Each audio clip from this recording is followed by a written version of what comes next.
1986 that I attended my first meeting of the ASBMR. So I've been a member for 38 years.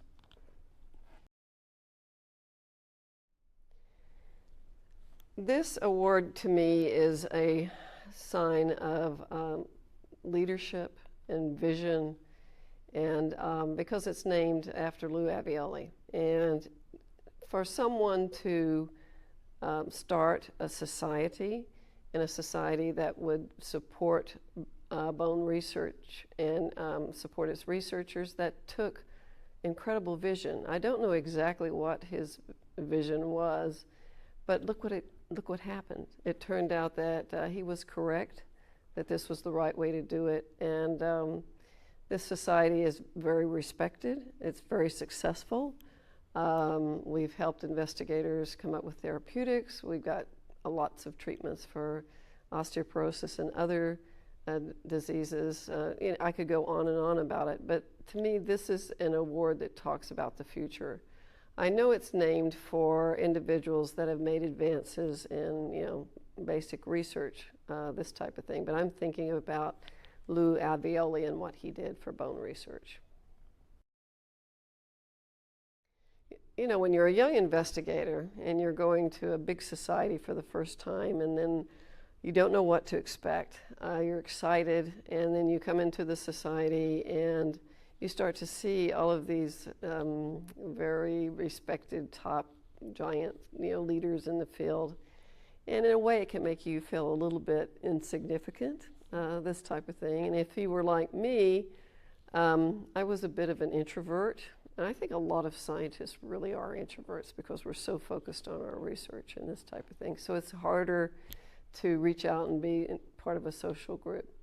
And I think our passion for the bone research has brought us together. That's what most of our social interactions are actually based on, is the passion for our research. And so this is what the society has done. It's been kind of like my scientific family. I've got aunts and uncles and grandparents and children and whatever. We've got lineage tracing going on at the ASBMR.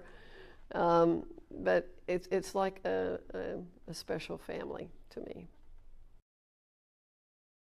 Oh my goodness, there's so many people that have inspired me.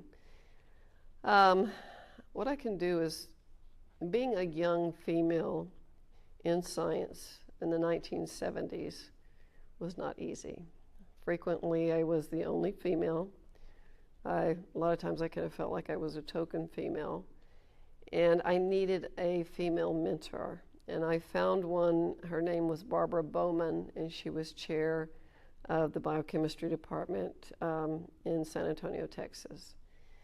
And she guided me through this world that was mainly dominated by men, and frequently I was kind of, I don't know if you ever saw the cartoon where the woman makes a suggestion and the person says thank you, but let's now have Mr. So-and-so make that suggestion.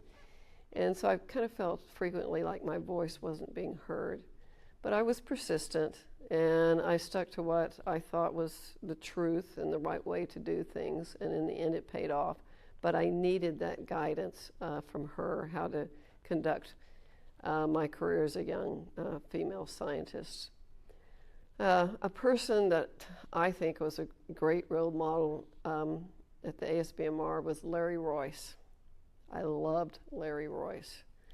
So the first time that I presented my poster at the ASBMR, this nice white-haired gentleman came up to my poster, and he started asking me questions, and I just thought it was fabulous. And I went back to the lab to talk to Greg Bundy, and I said, this nice gentleman came and asked me questions, and his name was Larry Rice, and I didn't know how to pronounce the last name. And then I found out it was Larry Royce. But he was an incredible mentor for everybody. I mean, he visited every poster.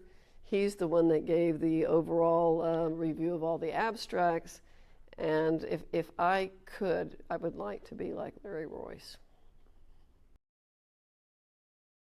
Yes, I do. The achievement I'm most proud of is inspiring others to study osteocytes.